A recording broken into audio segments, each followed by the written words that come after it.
একটা সংসারে লোক কম থাকলেও কাজ করতে হয়, বেশি থাকলেও কাজ করতে হয়।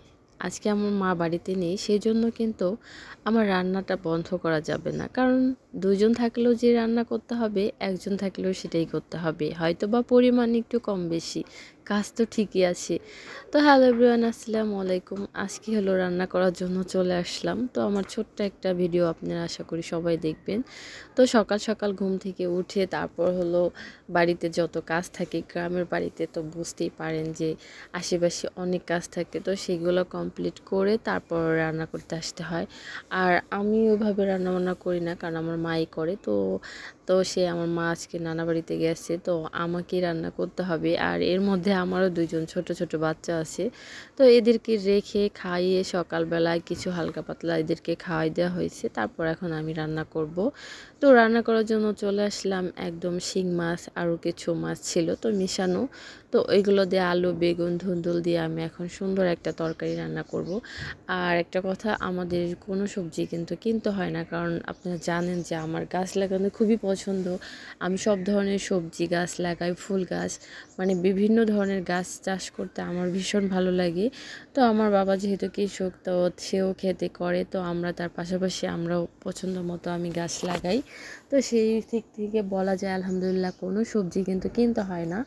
তো এই জন্যই মানে সকাল সকাল একদম ঘুম থেকে উঠে আমার একটা যেটা কাজ, মানে ঘর ঝাড়ু দেওয়ার আগে একদম আমি চলে যাই আমার খেতে।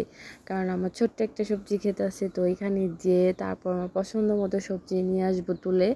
আমার খুবই ভালো লাগে গাছে পানি দেওয়া। সকাল সকাল ঘুম থেকে উঠে নিজে ফ্রেশ হয়ে তারপর ওদেরকে পানি দেওয়া হয়। এটা আমার নিত্য প্রতিদিনের কাজ, আমি এটা করবই।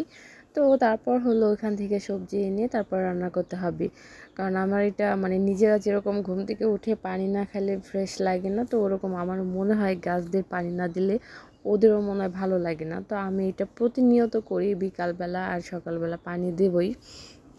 তো কখনো ওইভাবে ভিডিও ফুল করি নাই, বাট মানে ছোট ছোট রিলসে কিন্তু আমি ঠিকই দেখাই। তো এই তো আমার তরকারির কালারটা দেখতেই পাচ্ছেন কত সুন্দর হয়েছে। আসলে মানে আমরা বাজার থেকে যেই সবজিটা খাই ওইটাই কিন্তু অনেক সার ভেজাল থাকে, অত খেতে ভালো লাগে না। আর আমরা নিজেরা যেটা চাষ করি এটা কিন্তু আমরা সার কোনো কিছুই দেই না।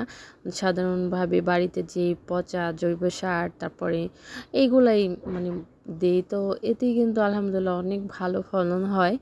আর এখন অবধিও গাছে খুব মানে ফল আছে, যেগুলা সবজি আছে ওগুলো রান্না করেও মানে শেষ করতে পারবো না। তো প্রতিনিয়ত হয়ে যায় বাজার থেকে, মানে মাছ টুকিটাকি আনতে হয়, আর বেশিরভাগই কিন্তু আমাদের কিনতে হয় না। তো এই দিক দিয়ে আমরা খুবই হ্যাপি। যারা কিনে খান তারা তো অবশ্যই বোঝেন যে চাইলেও নিজের ইচ্ছা মতো কোনো কিছু বেশি রান্না করা যায় না। তো এই তো ছোট মাছের মানে একটা সুন্দর সবজির ঝোল করলাম। তো আমার কাছে এই সব তরকারি ভীষণ ভালো লাগে, কারণ আমার বড় মাছ খুবই অপছন্দ। মানে না পছন্দ বললে ভুল হবে যে খাই না, খাই, কিন্তু আমার ছোট মাছ বেশি পছন্দ। তো সেই জন্য আমার পছন্দ মতো রান্না করতেছিলাম। তো যাই হোক, আমার রান্না বান্না একদম কমপ্লিট হয়ে গেছে। এখন আমি এগুলাকে ধুয়ে পরিষ্কার করে রেখে দেব। আসলে নিজে একা হাতে রান্না করতেছি, আর মানে আমার আবার গোছগাছ করে রান্না না করলে ভালো লাগে না। তো এগুলো এক এক করে গোছায় রাখলাম সব কিছু, তারপর ধুয়ে পরিষ্কার করে রেখে দেব। আর এই তো আমার মাটির জিনিসগুলো, আমার মাটির জিনিস খুবই ভালো লাগে। খুব রিস্কে থাকি যে কখন পড়ে ভেঙে যাবে, মাঝে মধ্যে ভেঙেও যায়, তো ওটা ব্যাপার না। তো এখন আমি একটু ঝাড়ু দিয়ে নিতেছি। এখানে আমার ছেলে তো বসে বসে খেলতেছিল। তো ফাইনালি আমার রান্নাটাও কিন্তু কমপ্লিট হয়ে গেছে। এখন আমি আপনাদেরকে আর কি বলবো, তো আমার ছেলে খেলতেছিল। আর সব কিছু মিলায় এই তো আমাদের গ্রামীণ পরিবেশ। ওই যে আমার ছোট্ট একটা চুলা, এটা আমার মাঝে মধ্যে আমি রান্না করি। এখন একটু দুধ গরম করে নেব, এটা আমাদের নিজেদের গাভীর। তো আমার ছেলের আবার দুধ খুব পছন্দ, তাকে 3 বেলা দিলে সে হ্যাপি।